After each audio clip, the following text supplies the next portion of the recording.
Baiklah, saya Nur Hidayana binti Malbrin dengan nomor kad matriks BE20110069 akan membentangkan mengenai Perang Salib. Perang Salib ini berlangsung dalam tempo yang sangat lama, kira-kira mengambil masa selama 100 lebih tahun.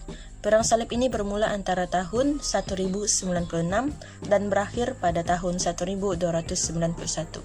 Terdapat beberapa siri serangan Perang Salib, malah turut berlaku peristiwa-peristiwa penting selama berlangsungnya peperangan ini. Di sini saya cuma ingin rumuskan kepada beberapa aspek sahaja. Perang Salib ini adalah pertempuran yang dimulakan oleh pihak tentera Salib untuk menawan tanah suci daripada kawalan orang Islam ketika itu. Pada permulaan peperangan ini berlaku, kejatuhan wilayah-wilayah Islam ke tangan tentera Salib. Antara wilayah yang berjaya ditawan ketika itu ialah Yerusalem. Perang Salib ini juga memperlihatkan kebangkitan tentera Islam menentang tentera Salib. Bagi mengelakkan lebih banyak tumpahan darah berlaku, kerosakan terhadap harta benda, maka perjanjian damai telah ditandatangani. Perjanjian damai ini ditandatangani oleh ketua tentera Salib ketika itu, yaitu Richard, dan ketua tentera Islam yang diketuai oleh Saladin. Terdapat 4 faktor perang salib, antaranya berpunca daripada pihak Byzantine terhadap umat Islam. Permusuhan antara kedua-dua pihak ini bermula sejak Masihi lagi. Selain itu, pidato daripada Pope Urban II juga berperanan menghasut perspektif orang Kristian terhadap orang Islam. Faktor perang salib ini ditambah lagi dengan tuduhan terhadap orang Islam yang dilakukan oleh Paul the Hermit. Beliau telah memutarbelitkan cerita bahawa orang Kristian telah ditindas oleh orang Islam dan perkara ini membangkitkan kemarahan orang Kristian. Keadaan sosial masyarakat Eropah yang miskin ketika itu membangkitkan semangat mereka untuk memiliki wilayah umat Islam yang subur dan kaya dengan bahan semula jadi. Kesan daripada perang salib ini adalah aktiviti pengangkutan dan perdagangan semakin bertambah. Ini kerana permintaan terhadap pembinaan kapal dan pengangkutan meningkat.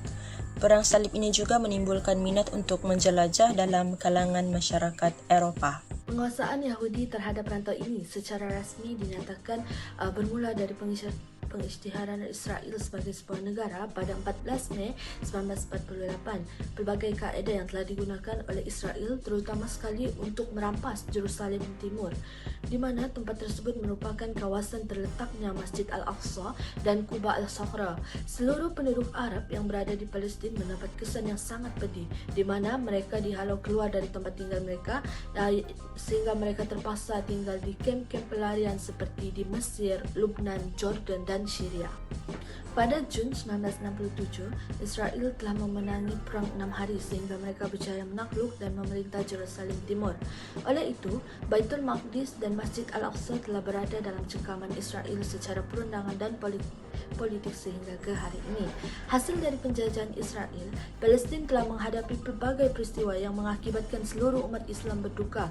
Contohnya, Masjid Al-Aqsa telah dikepung dan dibakar oleh seorang pelancong dari Australia yang beragama Kristian pada 21 Ogos 1969.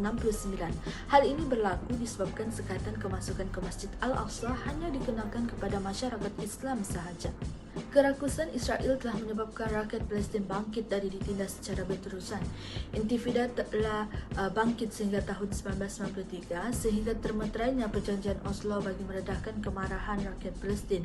Namun begitu, Israel masih tetap membangkitkan kemarahan penduduk Palestin selepas perjanjian Oslo ditandatangani, sehingga menyebabkan rakyat Palestin bangkit untuk kali kedua pada tahun 2000. Hal ini kerana kesucian Masjid Al-Aqsa tercemar kerana Perdana Menteri Israel ketika itu telah mencemarkan kesucian tempat ibadah. Oleh kerana itu, selepas solat Jumaat, rakyat Palestin telah menyerang pengawal Israel sehingga menyebabkan pertumpahan darah, iaitu menyebabkan 4 orang telah meninggal dunia dan 200 orang telah mengalami kecederaan. Pada akhir 2008 hingga 22 Januari 2009, Israel makin mengganas dengan menyerang Gaza sehingga memusnahkan sebuah daerah kecil. Ini berlaku kerana Israel hendak menumbangkan pemerintahan Hamas yang mula memerintah pada Mac 2006 kerana mereka berpendapat bahawa Hamas merupakan golongan teroris. Dalam era globalisasi ini, konflik antara Palestin dan Israel tidak terhenti di situ sahaja kerana pada bulan Februari 2007, pihak Israel telah menggorek tanah di bawah tapak Masjid Al-Aqsa untuk memusnahkan masjid tersebut bagi membina Haikal Sulaiman untuk masyarakat Yahudi. Konflik yang berlaku di antara Palestin dan Israel ini seperti tiada penghujungnya kerana Israel telah membina sebuah tembok untuk memisahkan sempadan Jerusalem dan Israel. Tambahan pula, Amerika Syarikat membantu Israel dalam merampas Baitul Maqdis serta seluruh tanah Arab. Jelaslah, selagi Zionis Israel menguasai Palestin, selagi itulah umat Islam akan terus sengsara. Buktinya, pada tahun 2022, seorang wartawan wanita di Palestin telah ditembak mati ketika membuat liputan serbuan Israel di Bandar Jenin. Pembentangan akan saya teruskan kepada bahagian pandangan sarjana berkaitan Perang Salib dan juga Asia Barat.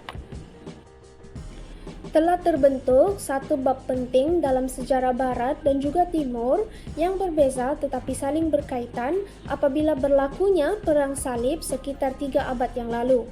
Bagi Barat, Perang Salib adalah sebahagian daripada evolusi zaman pertengahan Eropah Barat dan kepentingannya telah lama diiktiraf oleh banyak generasi saintis Barat. Manakala bagi umat Islam pula, pada zaman pertengahan adalah zaman yang menyakitkan kerana Perang Salib tidak lain tidak bukan adalah campur tangan Eropah Barat di rantau ini dan juga dalam kehidupan umat Islam. Baiklah, pertama sekali, menurut pandangan Karen Armstrong, walaupun Perang Salib menentang Islam di Timur Tengah gagal, namun orang Islam telah diusir dari Spanyol. Pada tahun 1499, umat Islam Spanyol telah diberi pilihan sama ada untuk menukar agama ataupun diusir. Maka sejak itu, dalam beberapa abad, Spanyol telah bebas daripada orang Islam. Manakala menurut Jatmika Siddiq pula, Perang Salib ini mencerminkan kejayaan dan kemusnahan zaman moden awal di mana fasa awal kebangkitan bagi orang Eropah.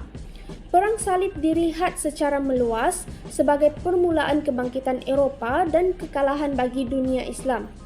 Tetapi, ia tidak bermakna Perang Salib ini tidak memberi impak yang positif kepada Islam.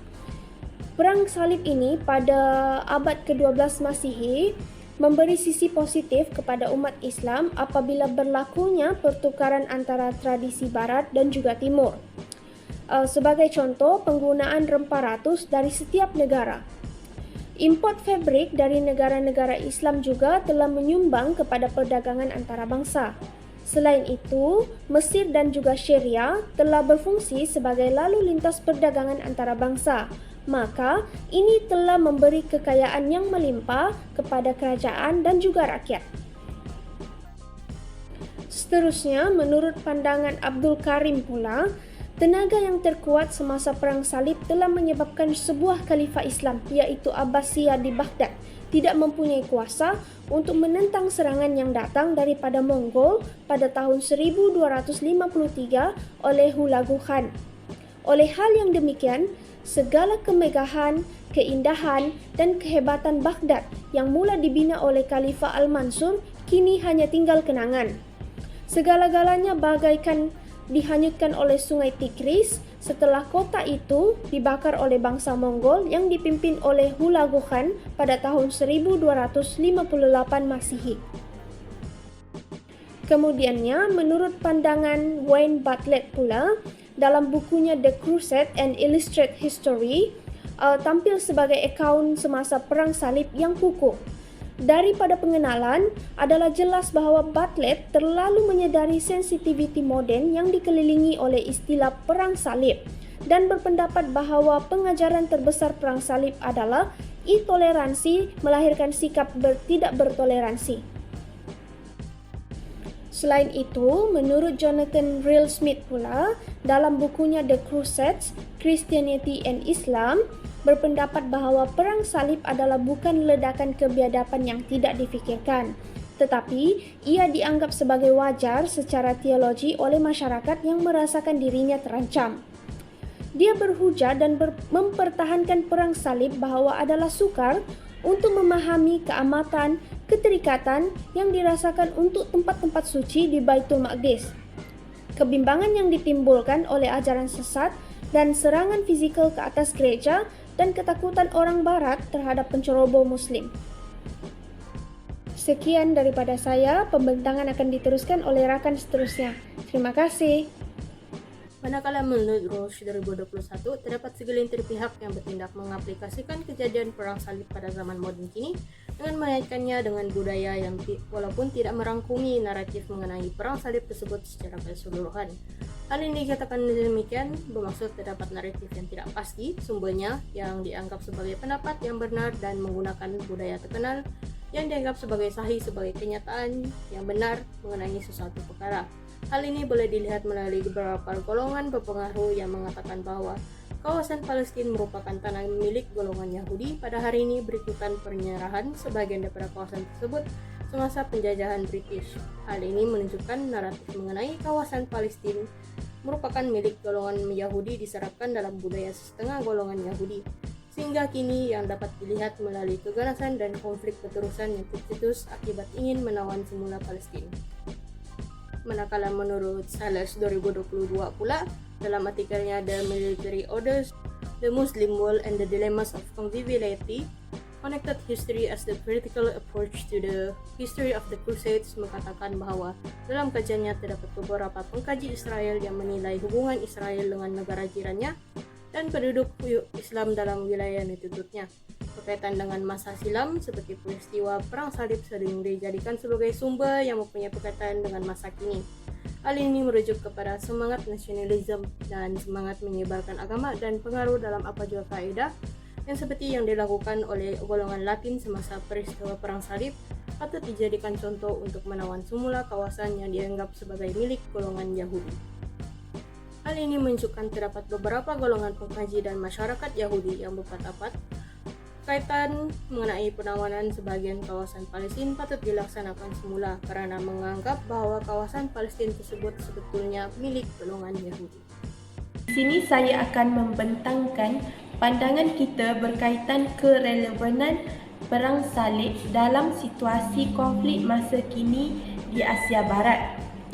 Seperti yang kita sedia maklum bahawa perang salib merupakan perang yang terpanjang dan melibatkan 3 siri peperangan. Pada pandangan kami, tidak relevan jika konflik yang berlaku di Asia Barat ditangani dengan kekerasan seperti peperangan kerana peperangan tidak berakhir dengan keharmonian. Seterusnya adalah semangat jihad perlu dipupuk dan disemai dalam masyarakat umat Islam masa kini untuk menuntut hak asasi umat Islam yang tertindas di Asia Barat seperti Palestin dan Syria. Pada pandangan kami yang terakhir, bagi menangani konflik yang berlaku di Asia Barat pada masa kini perlu diselesaikan melalui perundingan dan perjanjian damai seperti berakhirnya perang salib. Assalamualaikum dan selamat sejahtera. Saya Haikal Haziq akan meneruskan pembentangan ini di bahagian kesimpulan mengenai esei kerelevanan perang salib dalam situasi konflik masa kini Asia Barat. Sebagai kesimpulan daripada esei ini, perang salib merupakan peristiwa penting dalam sejarah pemikiran, pembangunan, kebudayaan dan ketamadunan Islam. Seterusnya, dengan memahami sejarah perang salib, kita dapat mengetahui berkaitan hegemoni negara-negara Barat, khususnya antara Amerika Syarikat dan dunia Islam hari ini, khususnya di rantau Asia Timur Tengah. Perang salib sememangnya menguntungkan orang Eropa ataupun Barat yang tapi tidak untuk Timur, yaitu orang-orang Islam. Selanjutnya berlaku perbezaan pandangan serjana ataupun sejarawan berkaitan perang salib ini. Bagi orang Barat, perang salib adalah bidang pengajian populer yang berkaitan dengan kajian Barat zaman pertengahan. Bagi umat Islam di Timur pula, perang salib sebenarnya memainkan peranan sementara tetapi tidak dilupakan seperti apa yang telah dibincangkan oleh pembentangan rakan-rakan saya sebelum ini. Dan seterusnya, perbincangan terhadap perang salib dalam situasi konflik masa kini Asia Barat tentang perang salib bukanlah tidak relevan.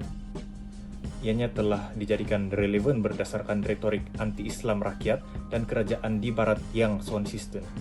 Masyarakat Muslim secara umumnya ataupun bangsa Arab melihat bahwa terdapat ideologi permusuhan Barat, yaitu agama dan sekuler, yang kuat bermula dari zaman Perang Salib sehinggalah abad ke-21 hari ini. Dan percobaan rasmi yang dianggap langkah suci untuk menghapuskan agama dan tamadun disebabkan ketaksuban agama serta atas dasar ekonomi yang berselindung di sebalik retorik agama. Dan akhir sekali, konflik yang berlaku di Asia Barat merupakan proyek pendudukan yang bertujuan untuk menundukkan orang asli melalui komuniti dan kerajaan peneroka kolonial. Sekian dan terima kasih.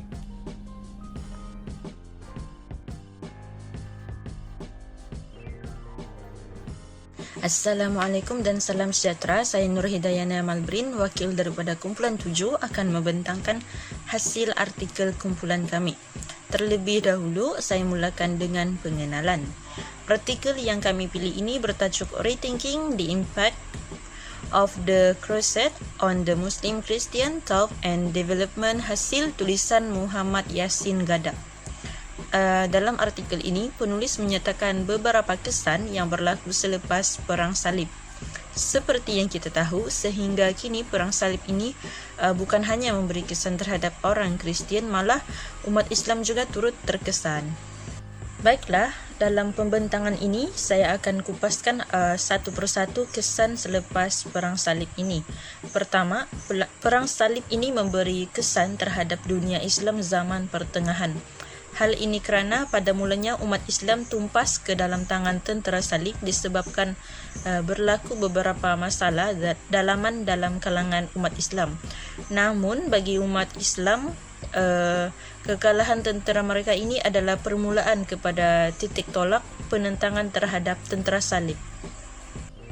Kedua, Perang Salib memberi kesan terhadap sosial, politik dan agama Islam dominan ketika itu. Di sini saya hanya ingin meringkaskan kepada beberapa sahaja. Misalnya dalam aspek agama, Perang Salib ini telah menghidupkan kembali semangat jihad dalam kalangan umat Islam. Lebih-lebih lagi ketika itu semangat jihad ini disalurkan melalui kesusasteraan yang menjadi salah satu buku panduan dan menyeru umat Islam untuk melawat tempat-tempat suci seperti Mekah dan Madinah. Manakala dalam aspek sosio-politik pula, hubungan diplomatik antara umat Islam dan orang Kristian tetap terjalin walaupun berlaku permusuhan dan perbezaan agama. Hal ini kerana Perang Salib ini membawa kepada percampuran etnik dan situasi ini secara tidak langsung mengembangkan hubungan diplomatik. Dalam aspek ekonomi pula, hubungan diplomatik yang terjalin ini telah membuka peluang kepada aktiviti perniagaan dan perdagangan. Pedagang Eropah datang ke timur kerana tertarik dengan kualiti produk dan ini menyebabkan umat Islam turut mengembangkan lagi perniagaan mereka. Pusat perdagangan komersial turut dibina di Syria dan Mesir ketika itu untuk menghubungkan antara pedagang Eropah dan Arab. Ketiga, asrama perdagangan turut dibina selepas Perang Salib. Institusi ini dibina khusus untuk pedagang Eropah, pengembara dan jemaah haji menginap serta menyimpan barangan komersial mereka. Institusi ini adalah percuma dan ada kalanya dikenakan bayaran atas perkhidmatan yang disediakan. Keempat, kesan Perang Salib ini juga boleh dilihat sehingga kini dalam seni bina Islam. Hal ini kerana tinggalan istana, gereja dan kubu tentera salib yang runtuh selepas Perang Salib telah dibina kembali oleh umat Islam. Situasi ini secara tidak langsung mempengaruhi hasil seni bina Islam sehingga ke hari ini. Kelima, selain memberi kesan terhadap dunia Islam, sudah tentu Perang Salib ini memberi kesan terhadap Eropah Barat. Perang Salib ini memberi pengaruh yang mendalam dalam ketamadunan Eropah Barat. Misalnya, Eropah Barat mengambil manfaat daripada Timur dan mula memajukan ke arah pembangunan dan kemakmuran. Keenam, kedudukan yang strategik semasa menjalankan aktiviti perdagangan di Timur telah mengakibatkan ekonomi Eropah berkembang dengan sangat pesat. Pedagang Eropah mendapatkan barangan perniagaan mereka daripada Damsyik, Baghdad, dan Iskandaria. Ketujuh, perang salib ini merancangkan aktiviti perniagaan dan pengimportan barang dagangan. Apabila tentera salib, pengembara dan pedagang ini kembali ke tanah air mereka, iaitu Eropah Barat, mereka ini membawa pengetahuan dan minat untuk memajukan lagi diri mereka. Mereka mula menjalankan aktiviti pengimportan barangan daripada timur, misalnya fabrik yang bermutu tinggi daripada timur yang akan dijadikan pakaian mewah oleh masyarakat Eropah. Situasi ini menggalakkan lagi masyarakat Eropah untuk mengeksploitasi sumber yang ada di timur yang membawa kepada pembangunan moden Eropah Barat ketika itu. Assalamualaikum, saya Nur Latifah Hana akan membentangkan ulasan artikel yang seterusnya. Seperti sedia maklum, kesan yang seterusnya ialah kesan terhadap barangan perdagangan dan perniagaan. Setelah tamatnya perang salib, tentera, pedagang, pengembara akan bawa balik ilmu dan juga pengetahuan yang mereka perolehi. Pada masa yang sama juga, masyarakat Eropah mula mengimport barangan daripada timur untuk membangunkan Eropah untuk menjadi lebih moden lagi. Seterusnya ialah kesan terhadap matawang dan juga sistem perbankan. Setelah tamatnya perang salib, berlaku peluang kewangan, penukaran matawang dan juga sistem perbankan yang baru. Oleh sebab itu, berlakunya perdagangan antarabangsa yang memerlukan sistem kredit, contohnya di Genoa dan juga di Pisa. Oleh itu, dengan adanya sistem perbankan dan juga matawang ini, ia dapat menjadikan taraf sosial bertambah baik sehingga menyebabkan bandar bertambah besar dan taraf kehidupan masyarakat dapat ditingkatkan. Kesan yang seterusnya ialah kesan seni bina ataupun bangunan disebabkan oleh perang salib. Apabila perang salib telah tamat, terdapat pengaruh di dalam seni bina, terutamanya di Eropah, di dalam ketenteraan, pembinaan istana, gereja dan juga lain-lain. Manakala di Sepanyol pula terdapat ukiran yang memiliki kaitan dengan Islam dan juga Kristian di dalam seni binanya. Terdapat juga tulisan Arab pada seni dan tekstil hasil peninggalan daripada perang salib. Kesan yang seterusnya ialah kesan teknologi ketenteraan. Ini adalah salah satu impak yang paling penting sekali setelah tamatnya perang salib. Hal ini kerana disebabkan oleh berlakunya perang salib inilah teknik dan juga strategi perang dapat ditingkatkan serta mula memperkenalkan struktur ketenteraan untuk meningkatkan lagi sistem ketenteraan di negara masing-masing. Kesan yang seterusnya ialah kesan terhadap kebudayaan dan sosial barat. Ini adalah salah satu kesan yang selain daripada kesan politik dan juga kesan ekonomi. Hal ini kerana dengan berlakunya perang salib, munculnya budaya baru yang mempunyai perubahan di dalam persekitaran. Sebagai contohnya, pakaian, makanan dan juga bangunan yang menyebabkan berlakunya adaptasi terhadap persekitaran. Selain itu, masyarakat di barat juga mula menggunakan tandis awam dan juga persendirian. Hal ini kerana disebabkan oleh perang salib ini, mereka mula menjaga kebersihan. Selain itu juga mereka dapat mempelajari ilmu-ilmu baharu seperti sains, falsafah dan juga sastera. Kesan yang keenam ialah kesan terhadap institusi keagamaan. Disebabkan oleh perang salib, para gereja mula menggadaikan wang untuk menampung perbelanjaan untuk perang salib. Namun demikian, hal ini telah menyebabkan ketidakpuasan hati terhadap penduduk Kristian sehingga menyebabkan kritikan terhadap gereja mula meningkat. Selain itu, lama kelamaan kuasa dan juga kuasa politik dan juga kuasa terhadap pihak gereja mula berkurangan setelah tamatnya perang salib. Kesan yang seterusnya ialah kesan terhadap sistem feodal. Ini berlaku di barat Eropah, iaitu terdapat perubahan di dalam sistem feodal. Hal ini kerana sistem monarki mula berkembang manakala pihak gereja pula semakin berkurangan di dalam kuasanya. Selain itu juga disebabkan oleh sistem feodal inilah muncul golongan menengah. golongan kelas menengah, iaitu golongan peniaga. Selain itu juga, kesan yang seterusnya ialah kesan terhadap sikap para orang Muslim. Apabila berakhirnya perang salib, mereka bukan saja membawa pelbagai barangan, kebudayaan, pengetahuan dan lain-lain juga. Namun demikian, terdapat juga muncul sedikit